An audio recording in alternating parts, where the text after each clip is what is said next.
Bamboo. Here with my dog, Big Sherm.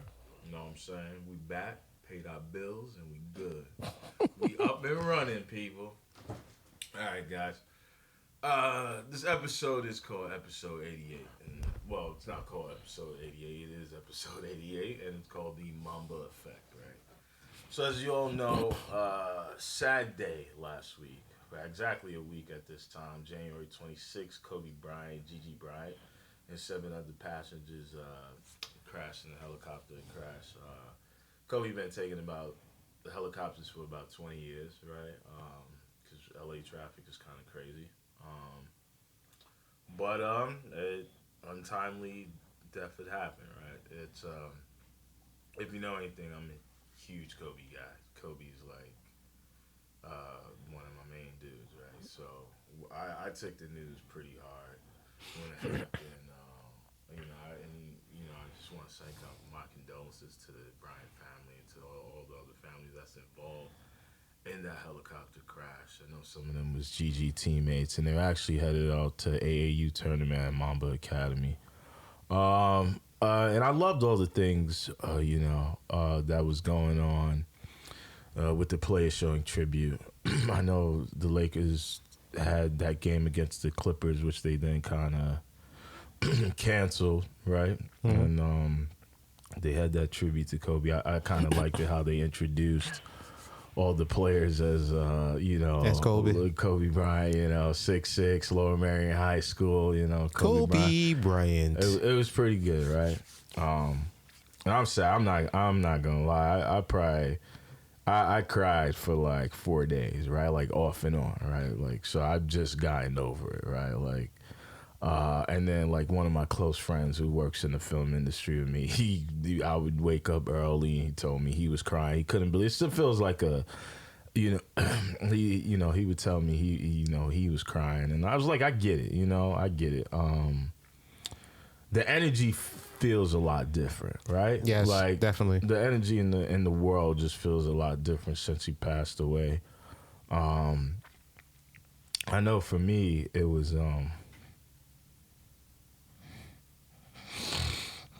Take it easy, man. Take your time. Take your time, man.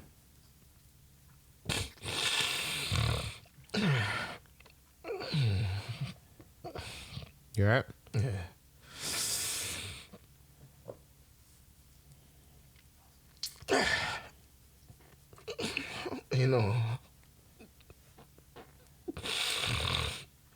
Sorry. And this is the passion I talk about. When you're passionate like this, when you have someone that you look up to, it hurts you when they're going like that. Yeah, for me, it was tough. It's really tough, man. It wasn't so much about what he did on the court. Obviously, he was a great player. He was already accomplished. But it was just certain things, his aura, his Mamba mentality thing that I kind of took with me, right? It's like a real thing. It was a tangible, well, it was an intangible thing that you can make into a tangible thing if you just told yourself it was real, right? Take your time, man. Take your time. It was, just like the moments he provided for me in my life, right? I'm like, Kobe doesn't know me from a hole in the wall, but it was just the tangible things. It was just the things that he kind of made life really interesting for me. And I remember 2006, I think it was 2006, 2007, he hit that shot in Phoenix, and I remember when he hit that shot, I ran through the whole dorms, and I was yelling and screaming. I mean, the Lakers ended up losing the series. My friend Drew Martinez, he was a good friend. He's still a good friend of mine. He was a huge Steve Nash guy, right? He loved Steve Nash, right? Puerto Rican guy who had long hair, so Steve Nash was his guy, right? So I remember, the Lakers ended up losing that series, but when he when he hit that shot, that was something I remember. I just ran through the school just yelling, right? Screaming top of my lungs. Freaking, I remember when he had the ankle injury, he dunked on, he came back and dunked on a Emeka Okafor, you know what I'm saying? And me and Ant was in my mom's house watching that game. It was the Western Conference play, because you remember that's when he won MVP. Right, that's 06, right? Yeah, no, 08? Oh. He lost to Boston. Yes. So, you know, he definitely provided those moments, man. Obviously, his 81-point game, his two championship runs without Shaq, right? 09, 2010, me and Ant in my mom's living room, just freaking out, yelling at the TV, getting mad at Pau Gasol. Like, come on, Pau! Because one game he was like the perfect dude, and then the next game he would just whimper into the corner. So I remember that. And it was just amazing moments after amazing moments that he provided, right? And when you talk, like, you see the tributes, right? Teams are taking 24-second clock violations in the 8-second backcourt. I love that. That was big. Players changing their numbers. That's amazing, right? It just shows you the effect, the impact, you know, that he had on this upcoming generation. Of course. Know what I mean? You got guys in Celtics uniforms. He was their Jordan. Yeah, basically. He was like, Kobe is the copy of Jordan. Yeah. And you know me, I used to say it all the time, like, oh, he copied Jordan. But over the years, talking with people and stuff like that, that's freaking hard to do. Yeah. To do what he did. Yeah. To duplicate the Jordan and turn it into the Mamba mentality. Yeah. And that was the thing. It's like Jordan, people wanted to be like Mike, right? But they wanted to be like Mike from a basketball standpoint, right? I think where Kobe differentiated himself from Jordan was the Mamba mentality, right? Because he made a mindset tangible that you can apply to all aspects of life. Anything's right? possible. Yeah, and my thing is like me growing up, I didn't have my pops in my life, right? So, you know, it was kind of always looking for that male figure to kind of be like inspiration. How should I move? How should I be a man, right? And, you know, watching Kobe Bryant because I love basketball. As you know, I still play now. I'm still chasing 19-year-olds at the YMCA. You know, I'm playing basketball. But for me, that's what Kobe gave me, right? He gave me that because I'm the older brother, right? I'm the eldest of all my brothers. So Kobe gave me, I didn't have no one to look up to, right? So Kobe kind of gave me that whole thing where it was like, hey, this is a mentality that you need to have, that you need to kind of focus on to be the best you can be. And he gave that to a lot of people, right? Of course. He gave that to a lot of people. And that was the thing that kind of hurt me the most, because it was like that I couldn't, like, not saying it's gone, right? Not saying Mamba mentality is gone. It's but never gone, the bro. person that introduced you to that is no longer here, right? Yeah. When he talked about the helicopter crash, I was like, oh man, Kobe jumped out that shit and saved Gigi. Like, you know, that's what I'm thinking. Right. You know what I'm saying? Because he was just that kind of dude. You know what I mean? He was like an Iron Man, and I didn't think like he's a hero. Yeah, it wouldn't happen. So it's like there's times where I can apply Mamba mentality to my own life. Of like course. when my daughter Emmy was born, I remember the first she was in the hospital, she was throwing up black stuff, right? Oh, wow. And she didn't want to lay in the little tray that they give the babies to lay in. And I remember her mom was like drugged the fuck out, right? Because she had a C-section or whatever. And I just held Emmy for like 8 hours, man. You know? I held... Take your time, bro. Take your time, man. I know. Take your time. You know, I held the. Let me tell you something. What happened in that accident is what a lot of fathers don't want to have asked the question. There's nothing I can do to probably save her. You say it in your mind, but it's like, damn, Yeah. There's nothing I can do. And I'm not a father. Yeah. I hope to be one day. But to have that thought of, damn, I can't tell my baby he's going to be okay. That's what hits everybody. You don't have to play basketball to feel that. Yeah, and that's what you're feeling. I just, I think that's what everyone was feeling. I think he transcended basketball because he gave people this mindset of people from everyday walks of life to be like, hey, I can apply this to my kids. I can apply this to my job, right? Mm-hmm. Because not everybody's 6'6" and 212. 212 right? and moves like that, right? So even when I'm on film sets and I'm working, Mamba Mentality. It's always there. Holding my daughter for them 8 hours, right? Mamba Mentality. Making sure that home was taken care of.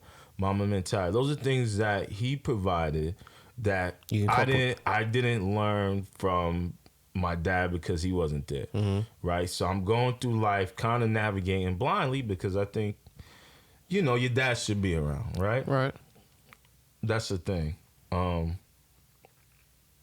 And that Mamba Mentality kind of provided that for me. And that's what makes it hard because it's like, he was in his second. He was transitioning into his second life. Yeah, just watching him, how involved he was with his daughter, man, his kids. You know what I'm saying? Like it was like, it's like, I'm not saying you had to be Kobe Bryant, right? Like, no, you can only be you, right? But it was something you could strive to be the best version of yourself, and that's why I'm a miss, right? Because it's like, he wasn't a guy who was compassionate and empathetic, right? He had to learn how to be that way. And that's what made Kobe so great because he always talked about his faults. It's something he said that he talked about in 2009, that he had to learn to be empathetic. And I felt that because sometimes it's like, I know how hard I work, right? I know how hard my mom worked. So it's like, now that I'm able to take care of my mom to a certain degree and she doesn't have to worry about anything, it's hard for me to step into other people's shoes when they have problems because like, if I can do it, you can do it. I'm no better than you are, right? And that kind of resonated with me when, Kobe talked about the learning compassion and learning empathy. It was like, he was still growing as a human being. Yep. You know what I'm saying? It's like, for him to be gone at 41, it just sucks. Like, not even for his basketball stuff. Right. You know and that's the whole thing. Yeah, but he didn't die like while playing basketball. Yeah. He was already done. He gave you 20. He gave you 20 great years. Gave you 60 points his last game. He gave everything for you. Yeah. And that speech he gave that night was his Hall of Fame speech. Yeah. That was it. It's gonna suck, man. I mean, you could watch Kobe highlights all you want. I mean, I'm still gonna watch them. Of course. They're always gonna be there. But yeah, it just sucks, man. And like, because for me it was just more than the basketball, man. It was like, I was enjoying how much he smiled as a person. Right. Because you didn't get that from the NBA. Oh, no. You didn't get that from player Kobe. So player Kobe was a true snake. He would rip your head off. Yeah. But I mean, listen. I just want to say, the reason why I did this because I know how big of a fan you were. And when I heard you cry you're crying now, so it doesn't even matter. Yeah, no, it's listen. When I heard it wasn't even crying with the passion that I heard you when this happened. I didn't even realize it until you started speaking today, and that's why I wanted to give you this platform because I know how much he meant to you as a man. Itself. Yeah, I mean, essentially, he was like a big brother who that kind of helped me to formulate the person I am today. And you should be proud. And we're all proud. You feel me? We got you, man. We got you. Yeah, man, and that's why I say a week. A lot can change in a week. That's what I wrote in my blog today. If you want to check a lot. A week, a day. Thank you, producer lady. A lot can change in a week and a day. So you have to cherish the times you have now. Yeah. The Super Bowl coming on now. You cherish that. It's a small, minuscule thing, but it's a joy you bring to your life. Bring the joy into your life. Yeah. Use the Mamba mentality. These players about to go out there right now and use the Mamba mentality to go out there and play. They watch Kobe himself. They all tell you. You've watched Super Bowl week. Yeah. They tell you Kobe Bryant was their guy. That was their Jordan. And now these guys are about to come in and play a game probably for Kobe. Most of these guys will do this for Kobe. Yeah, I know Richard Sherman. Yeah. Like, that's his boy. That's his people, bro. Yeah. Like, people lost friends. But we're looking at it as fans. When you hear Shaquille O'Neal talking, when you hear Gary Payton talking. Yeah. Jerry West said that was his son, basically. Yeah. You know? It's like the second, basically, I think he said he lost his brother in the war. Yeah. So this was a very tough time. It was a tough time for everybody. The vibe of the world changed that day. Yeah. And all you had to do was hug somebody you love. All the beef you had, like Shaq said, all that beef you have, man. Kill it, man. I think. Hold on, and I think I know I'm being repetitive because you've heard this all week and stuff like that. But we're just saying, yo, this is a serious thing, man. This is a real serious thing, man, because you don't get life back. It's like Big said, you don't come back from that, man. You don't come back from death. I think, you know, all the beef that people may have with each other, you know what I'm saying? Like, I understand why people would be upset with each other, man. But if you got a chance to, like, hold them and of course, and hug them and just tell them, like, yo, I'm sorry and that. Yo, squash it, man. Yeah, just squash it because, you know, it's really not. It's not important. It's not pettiness. important. Yeah, man. You know, I found my mom is in Liberia right now, and like she asked me to do something. You know, when your mom asks you to do something because they're not like technical, like they don't have the technical skills, right? It's basic to us, but not for them because it's a learning curve. And I was like, you know what? Let me not even give my mom that energy. Let me just do it. Shut up and do it. Because you know it's my mom and I love her and I care about her. And yeah, man, I just think, you know, just work through whatever you got. And, you know, if you get a chance, the person that you're mad at to watch the Super Bowl with them, get caught up and call them up and watch it. It should be a good one. It's going to be between two really good teams, right? And it's going to be between Kansas City, right? And San Francisco. Jimmy G versus Pat Mahomes. Showtime, Patrick Mahomes versus porn star Jimmy. Porn star Jimmy. He's still there in the I have probably not. They're porn stars. They gravitate, they rotate. You know how that goes. Right. Well, once you get a name, you get a name. You good, baby. But today is a great day. We're a few minutes away, so we're going to try to speed this up just a little bit, you know, so we can get to the game, so I can watch the game and watch my prediction hopefully come to pass. Who you got? Well, today, for me, it's been rough, but the game's going to come down to basically this. Mm-hmm. The defense, the defensive line versus the defensive line of the 49ers versus the offensive line of the Chiefs. Mm. And let me say this right now off the bat. And also you go look at this on the blog as well. Okay. Because I wrote it down. I forgot my score, but I'm going to try to remember. But the key to the game is that the Kansas City Chiefs cannot get down by 14 again because they're going to get run out of the building. Yeah. I don't think you want Nick Bosa running down your throat all day long. And Mitchell Schwartz is going to have to really pick it up today. Yeah. Eric Fisher on the other side, dealing with D Ford, former Chief, so he knows a little bit about D Ford. So that's a little stalemate. But if the 49ers cannot get to Mahomes is going to go throw for 400 yards. He's going to have 400. Dude, this dude is ridiculous. I know. If you give him time, dude, he just put up 51 versus freaking Houston. Crazy shit. But it does come to pass. Aha. How many yards he threw for that last game? Which one? I guess the Texans. He had about 3 something, maybe 3, 4. I'm just thinking off the top of my mind. I know he had like 3 something. Okay. Like.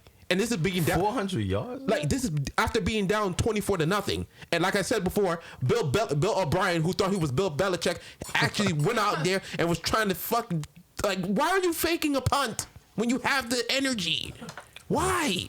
Listen. Why are you? Everybody think they are Pete Carroll. You ready? No. It worked for Pete. No, it didn't work for Pete Carroll. It didn't work for Pete Carroll. It didn't work for Bill O'Brien, as you can see. But you see, they gave him a GM job now for that bullshit. Yeah. Whatever. I hope Deshaun, get the hell out of there, bro. Get out of there before Bill O'Brien kill you. But anyway, after that, if the Chiefs are able to really protect, it's a done deal because ain't nobody catching that cheetah. Yeah. Ain't nobody catching that cheetah, and they better not put Richard Sherman on that cheetah.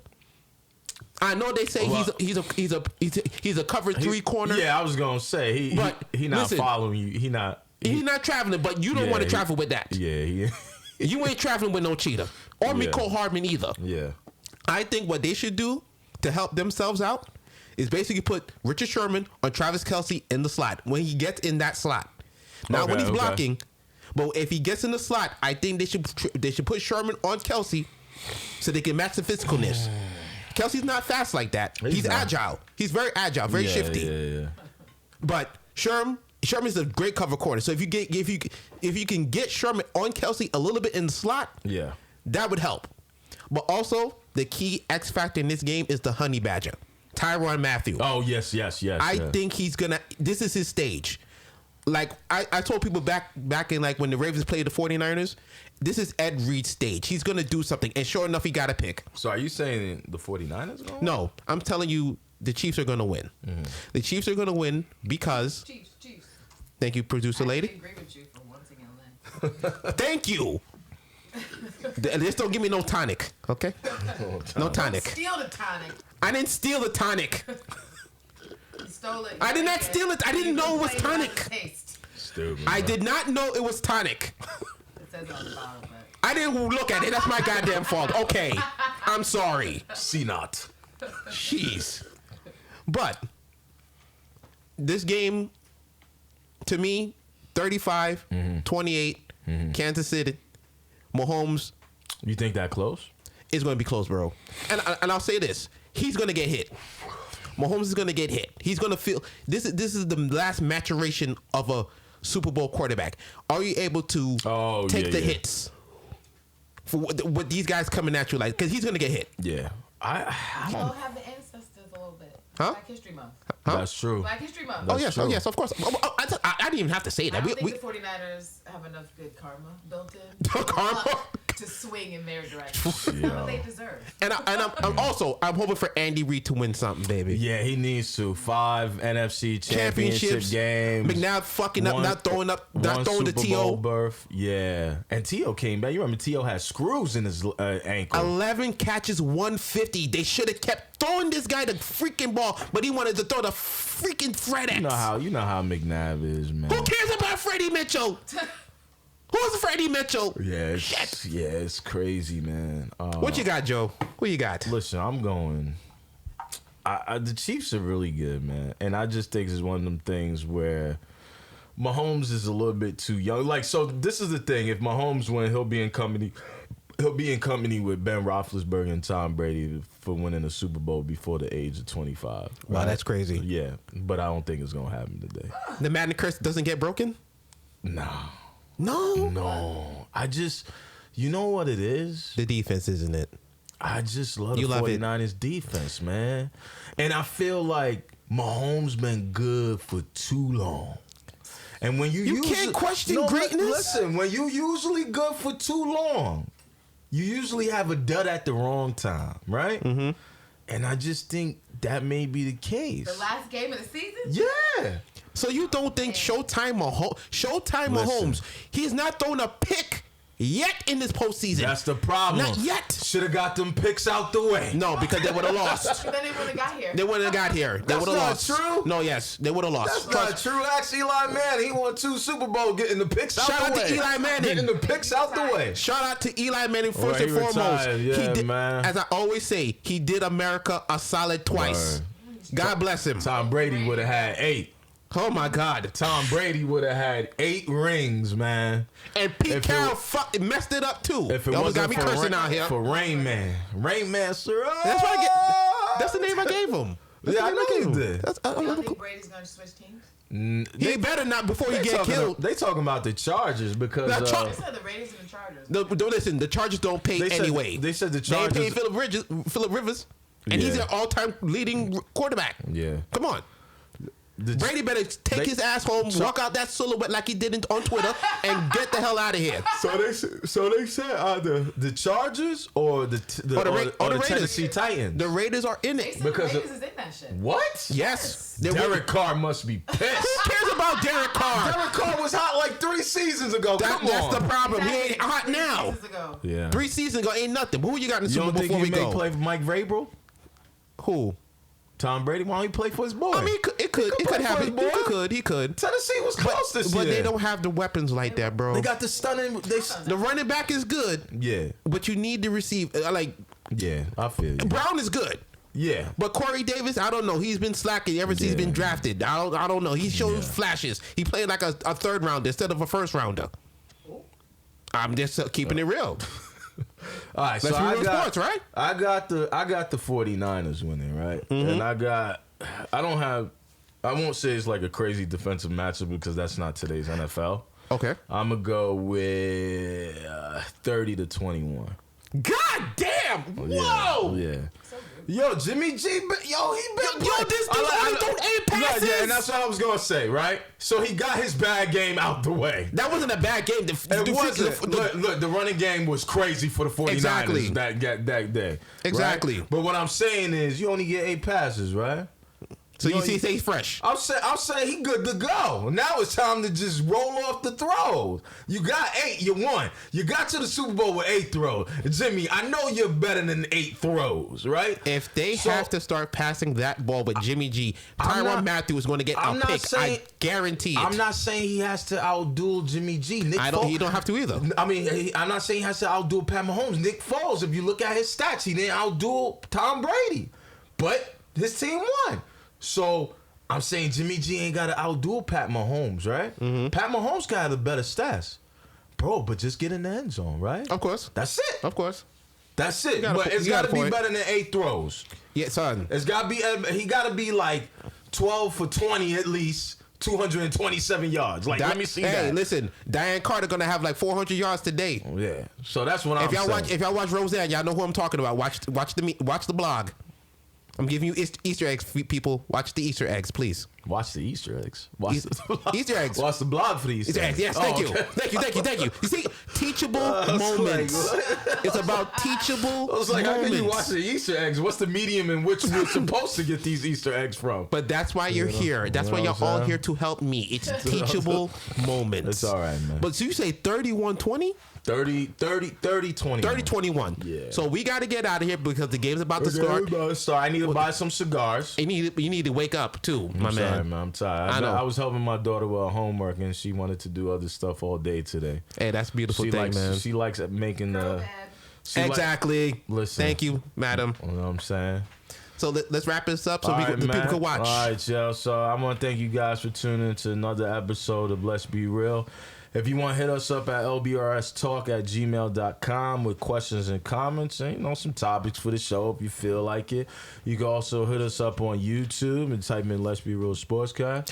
And also in a couple of weeks I'll be handing out this little piece of. You gotta flip it, right? No, I'm not gonna flip it. I'm not gonna show it yet. You gotta keep the I was like, suspense. you just showing the backside. No spoilers. No spoilers. This right here is for the fantasy football champion that I did over the fall and winter. Who won? Hey yo, Chill Fam won. Hey yo, Chill Fam. I'll listen. I'll explain everything on the blog. Okay. But this is for him. He will come in, receive it with all the spoils. Oh, okay. The cash as well, my Will man. he get to talk for a little bit? Of course, he'll talk with us.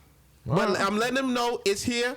We about to get it ready for him. So with that being said, enjoy the game and have fun. Peace.